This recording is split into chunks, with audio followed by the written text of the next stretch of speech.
Bismillahirrahmanirrahim. Assalamualaikum warahmatullahi wabarakatuh.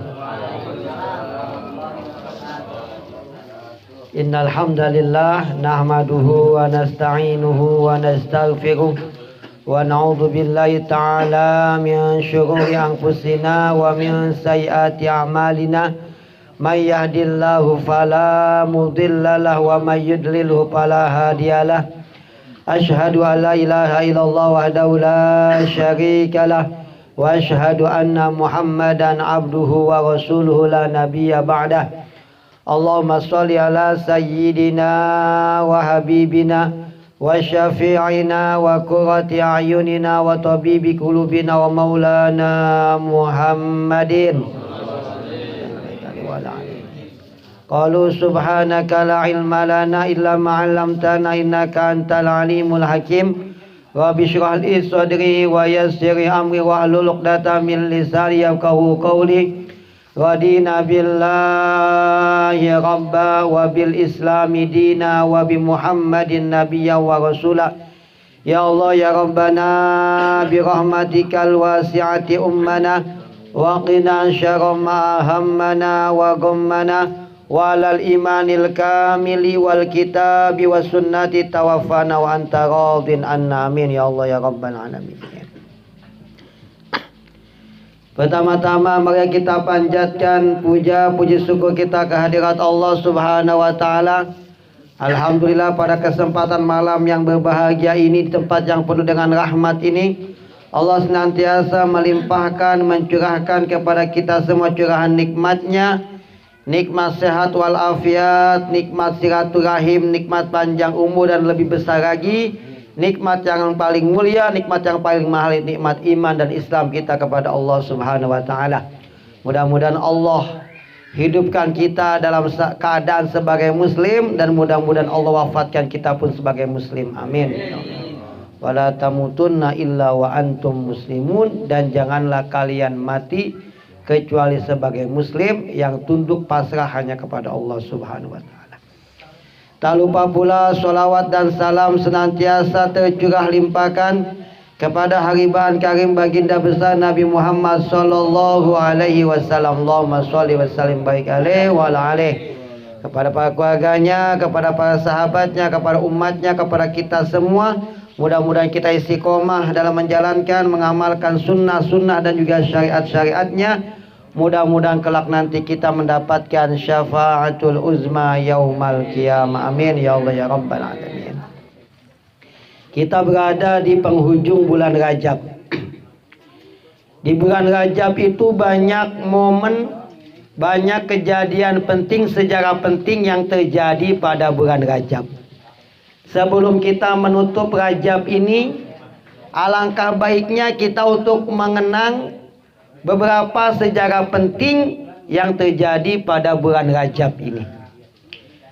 Dalam sejarah itu ada beberapa kejadian penting yang terjadi pada bulan Rajab. Yang pertama, pada bulan Rajab ini terjadi peristiwa yang maha agung, yang sangat luar biasa, yaitu peristiwa Isra dan Mi'raj Nabi Muhammad sallallahu alaihi wasallam tanggal 27 Rajab. Kita akan berada pada tanggal 29 Rajab, sudah di penghujung bulan Rajab. Itu peristiwa yang sangat luar biasa, kejadian yang sangat luar biasa yang terjadi pada bulan Rajab. Sampai kapanpun kejadian ini akan selalu dikenang oleh semua umat muslim yang ada di dunia. Yang pertama, peristiwa Isra dan Mi'rajnya Nabi Muhammad sallallahu alaihi wasallam. Yang kedua, pada bulan Rajab ini meninggalnya seorang khalifah yang bernama Khalifah Umar bin Abdul Aziz. Ini meninggal pada bulan Rajab. Kemudian pada bulan Rajab ini telah dilahirkan sosok manusia yang sangat mulia, sahabat Nabi yang bernama Sayyidina Ali bin Abi Thalib. Sayyidina Ali bin Abi Thalib, beliau dilahirkan pada bulan Rajab. Pak RT juga, Masya Allah. Rajabi. Kemudian pada bulan Rajab ini dilahirkan sosok ulama hebat yang membuat mazhab Syafi'iyah, namanya Muhammad bin Idris Asy-Syafi'i atau lebih dikenal dengan nama Imam Syafi'i. Pada bulan Rajab lahirnya Imam Syafi'i. Pada bulan Rajab ini terjadi hijrah umat Islam pertama kali ke negeri Habasyah, ke negeri Ethiopia. Pada bulan Rajab ini terjadi perang Tabuk. Perang Tabuk pada zaman Rasulullah terjadi pada bulan Rajab. Yang pertama terjadi Isra Mi'raj Nabi Muhammad. Yang kedua lahirnya Imam Ali bin Abi Thalib. Yang ketiga lahirnya Imam Syafi'i. Yang keempat meninggalnya Khalifah Umar bin Abdul Aziz. Yang kelima terjadinya perang Tabuk. Yang keenam terjadinya pembebasan Baitul Maqdis yang dipimpin oleh Sultan Salahuddin Al-Ayyubi. Sultan Salahuddin Al-Ayyubi yang telah membebaskan Baitul Maqdis. Kemudian pada bulan Rajab ini Allah pertama kali meniupkan ruhnya Nabi Muhammad sallallahu alaihi wasallam ke dalam rahim Sayyidah Aminah. Maka pada bulan Rajab ini Allah pertama kali Allah meniupkan ruh mulia Nabi Muhammad ke dalam rahimnya Sayyidah Aminah. Maka di bulan Rajab ini kita disunahkan untuk memperbanyak baca sholawat kepada Nabi Muhammad sallallahu alaihi wasallam.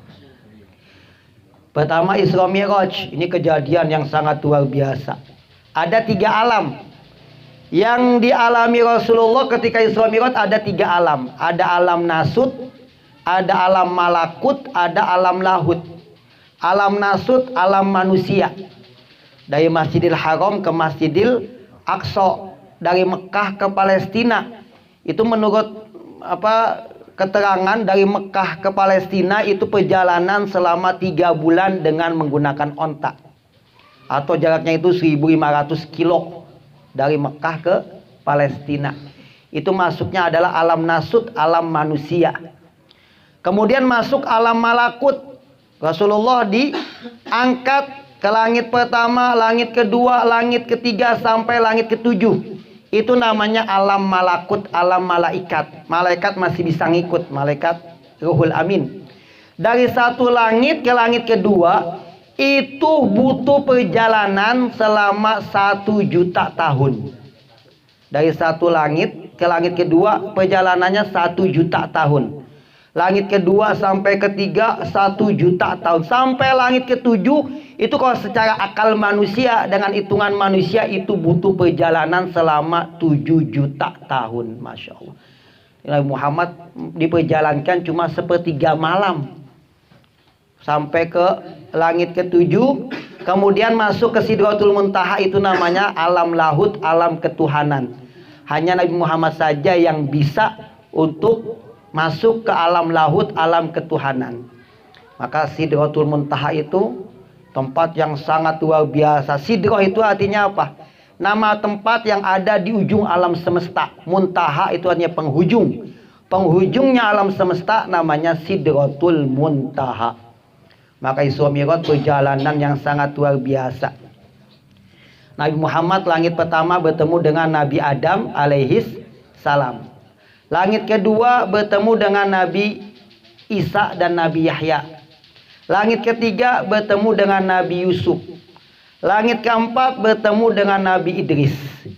Langit kelima bertemu dengan Nabi Harun. Nabi keenam bertemu dengan Nabi Musa. Dan langit ketujuh berjumpa dengan Nabi Ibrahim alaihis. Maka setiap langit berjumpa dengan nabi-nabi. Sampai langit ketujuh malaikat masih bisa nemenin. Tapi sampai Sidratul Muntaha nggak ada yang bisa kecuali hanya Nabi Muhammad sallallahu alaihi wasallam. Masya Allah, sosok manusia yang sangat luar biasa. Bahkan ada sendalnya Nabi, itu ada ulama yang mengatakan sendalnya Nabi itu ngikut sampai ke Sidratul Muntaha berjumpa dengan Allah. Bahkan ada ulama yang mengatakan sendalnya Nabi itu malaikat malu. Malaikat saja, malaikat-malaikat Allah itu malu bila disandingkan dengan sandal Nabi Muhammad yang digunakan ketika Isra Mi'raj. Bahkan alam semesta ini itu nilainya tidak bisa dibandingkan dengan sandal Nabi Muhammad yang digunakan ketika Isra Mi'raj. Masya Allah, itu sandalnya doang. Malaikat aja malu kalau dibandingkan dengan sandal Nabi Muhammad.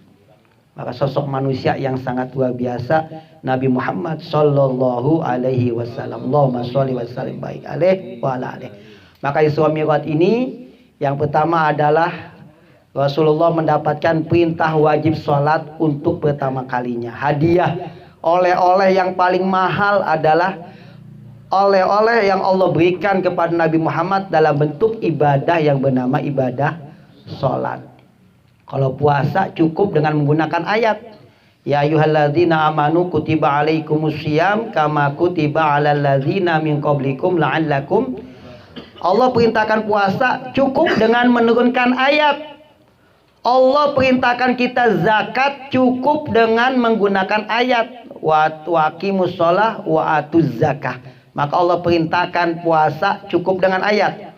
Allah perintahkan zakat cukup dengan menurunkan ayatnya. Allah perintahkan haji cukup dengan menurunkan ayat wa atimul hajja wal umrata lillah. Dan sempurnakanlah haji dan umrah karena Allah. Tapi ketika Allah akan memberikan perintah wajib sholat, tidak cukup dengan menurunkan ayat. Allah memanggil langsung Nabi Muhammad sallallahu alaihi wasallam untuk memberikan perintah wajib sholat. Maka betapa mahalnya sholat, hadiah yang paling mahal, istimewa. Maka kata Rasulullah, as-sholatu mi'rajul mu'minin. Sholat itu adalah mi'rajnya orang beriman. Orang beriman bisa mi'raj, bisa naik berjumpa dengan Allah. Dengan apa? Dengan ibadah yang bernama sholat. Maka kalau kita mau ketemu Allah, mau bermunajat, bisa bicara dengan Allah, itu dengan media ibadah yang bernama sholat. As-sholatu mi'rajul mu'minin. Sholat itu adalah mi'rajnya orang beriman. Maka yang pertama, Rajab ini adalah sholat. Jangan sampai kita tinggal. Itu betapa mahalnya sholat. Jangan sekali-kali kita meninggalkan sholat. Serepot apapun, sesibuk apapun, sebanyak apapun tugas kerjaan kita, jangan sampai kita meninggalkan sholat. Itu mahal sholat.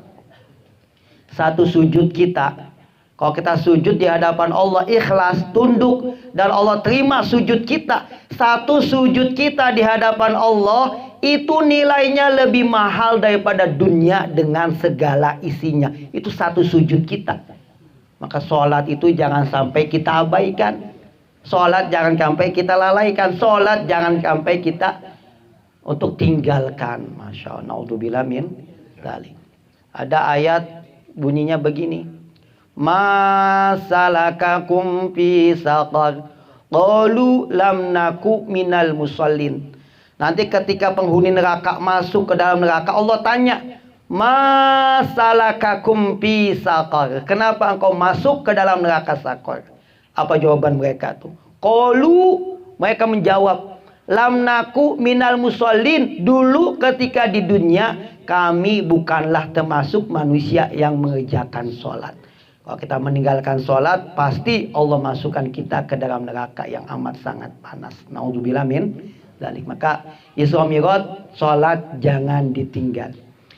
Kemudian dalam ayatnya, subhanalladzi asra bi 'abdihi lailam minal masjidil haram ilal masjidil aqsal ladzi barakna haulahu linuriyahu min ayatina innahu was-sami'ul basir. Subhana, Allah mulai dengan kalimat subhana, maha suci Allah. Maha suci Allah. Kalau ada sesuatu yang menakjubkan, sesuatu yang amat dahsyat, kita banyak membaca subhanallah. Melihat sesuatu yang indah, sesuatu yang maha luar biasa, maka kita ucapkan subhanallah, maha suci Allah.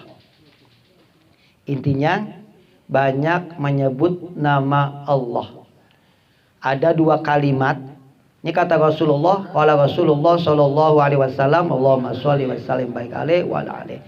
Kalimatani khafifatani ala lisan, saqilatani fil mizan, habibatani ila rahman.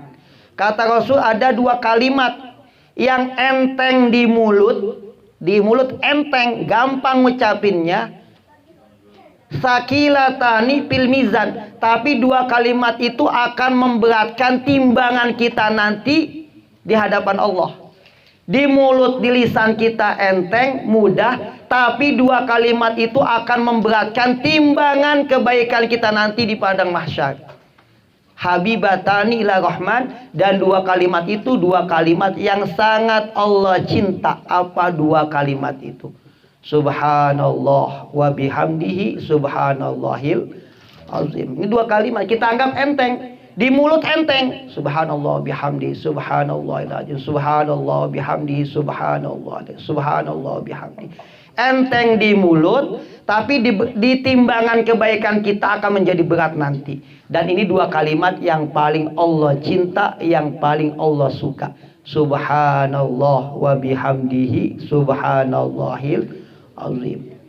Kata Rasulullah, siapa yang membaca subhanallah wa bihamdihi dalam sehari membaca 100 kali, hutot anhu khotoyahu walau kanat misla zabadil bahar.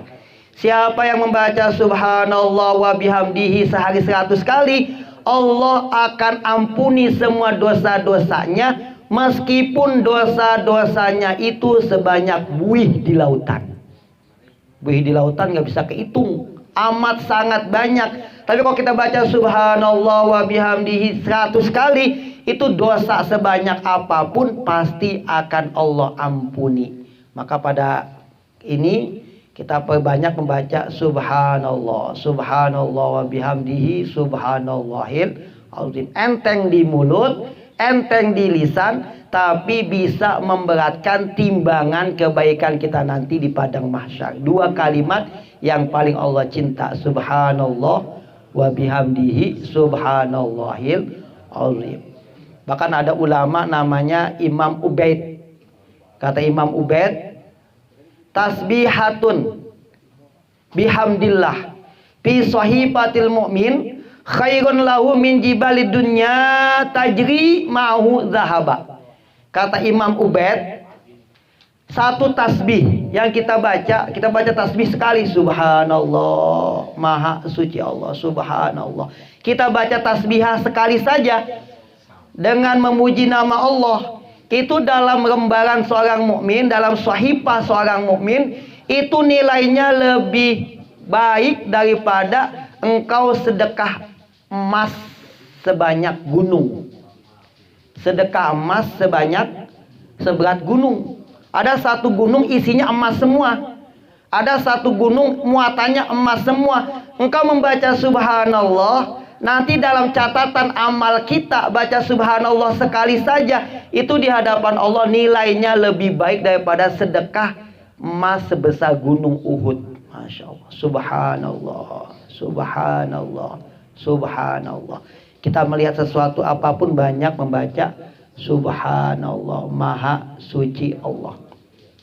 Rabbana ma khalaqta hadza batila subhanaka faqina azabannar. Yusabbihu lillah ma fis samawati wa ma fil ardh. Semua yang ada di langit, di bumi, semua alam semesta itu semuanya bertasbih kepada Allah. Malaikat, jin, manusia, binatang, tumbuhan, jutaan makhluk yang ada di langit dan di bumi, itu semuanya bertasbih menyebut nama Allah. Subhanallah, subhanallah. Pepohonan, daun-daunan, batu, benda-benda yang ada di alam semesta, di langit, di bumi, itu pada hakikatnya semua bertasbih mengagungkan asma Allah. Subhanallah, subhanallah, subhanallah. Malaikat nggak pernah putus bertasbih. Jin, manusia, semuanya yang ada di alam semesta semuanya bertasbih, memuji dan mengagungkan asma Allah. Maka kita sebagai hamba yang beriman, lisan kita untuk memperbanyak baca subhanallah, maha suci Allah. Ada mahkota tasbih. Mahkota tasbih. Ini kita, kalau namanya mahkota ada yang di mana Pak ya? Kepala. Mahkota, namanya mahkota ada di kepala. Itu namanya puncaknya tasbih. Tasbih yang paling dahsyat. Kalau kita baca ini tasbih ini, itu pahalanya seluas langit dan bumi. Masya Allah. Kalau kita baca tasbih ini pahalanya seluas langit dan bumi. Namanya mahkota tasbih. Apa bacaannya Pak? Tahu nggak?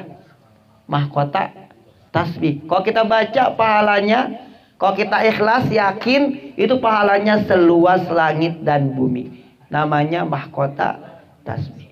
Bacanya subhanallah wa bihamdihi adada khalqi wa ridha nafsi wa zinata arsyih wa midada kalimati. Coba kita baca subhanallah wa bihamdihi adada khalqi wa ridha nafsi wa zinata arsyih wa midada kalimati. Subhanallah wa bihamdihi adada khalqi wa ridha nafsi wa zinata arsyihi wa midada kalimati. Maha suci Allah adada khalqi, sebanyak jumlah makhluknya. Masya Allah. Maha suci Allah sebanyak jumlah makhluk yang di langit, yang di bumi, di alam semesta. Maha suci Allah sebanyak jumlah makhluk yang telah Allah ciptakan. Masya Allah. Malaikat-malaikatnya, jinnya, manusianya, tumbuhannya, binatangnya, makhluk hidup, makhluk matinya, semuanya bertasbih. Maka maha suci Allah sebanyak jumlah makhluk yang ada di alam semesta. Ada khalqi wa ridha nafsi, karena keredoan Allah, maha keredoannya, keredoan dirinya Allah. Wa zinata arsy, seberat timbangan arasnya, singgasana Allah. Wa midada kalimati, sebanyak tinta kalimat ilmunya Allah. Jadi kalau kita baca ini, itu pahalanya seluas langit dan bumi. Subhanallah wa bihamdi adada khalqi wa ridha nafsi wa zinata arsyihi wa midada kalimati. Maha suci Allah sebanyak jumlah makhluknya yang ada di alam semesta, sesuai dengan redonya Allah, seberat timbangan arasnya, dan sebanyak tinta kalimat-kalimat ilmu-ilmunya Allah subhanahu wa ta'ala. Kita baca. Maka bulan Rajab ini masuk bulan Syaban, kita banyak membaca tasbih. Fasabbih bihamdi rabbika wastaghfirhu innahu kana tawwaba. Maka bertasbihlah dengan memuji Tuhanmu dan banyaklah mohon ampun kepada Allah. Innahu kana tawwaba. Allah itu maha penerima taubat. Maka dengan tasbih ini mudah-mudahan dosa kita diampuni Allah. Allah terima taubat kita. Dan mudah-mudahan kita masuk bulan Syaban nanti, bulan Ramadan nanti dalam keadaan siap untuk bisa menjalankan ibadah. Amin ya Allah ya Rabbal Alamin. Mungkin ini saja. Bismillahirrahmanirrahim.